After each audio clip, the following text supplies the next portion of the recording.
Today we're gonna dice tomatoes for salads with the pulp or no pulp. That's totally up to you. Hey, I'm Laura, and on my channel I share simple videos like this one so you're more confident in the kitchen and cook more meals at home. If that's your jam, hit the red subscribe button so you and I can cook together a couple times a week. The first method is I'm gonna slice the end of my tomato and then I'm going to slice it into pieces and then lay them into flat pieces.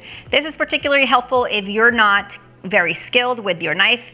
So you're gonna make vertical lines, turn it onto the side.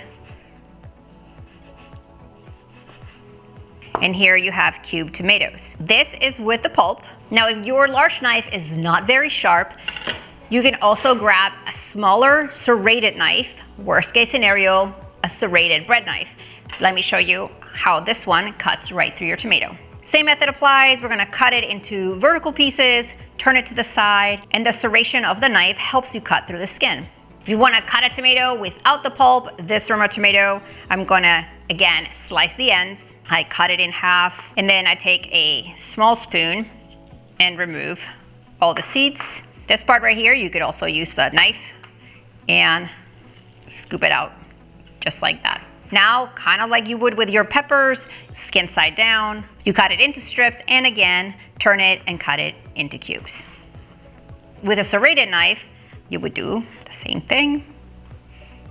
Now, when it comes to a large beefsteak tomato, basically you're gonna do more or less the same. You can either remove the core or you can slice it right off. You can slice it into thick slices.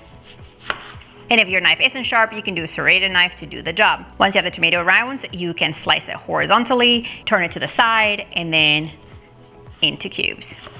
And that, my friends, is how you dice a tomato with pulp, no pulp, for salads. Let me know in the comments below what your preferred method is and what's your knife situation like. Let's talk about this in the comments. See you next time.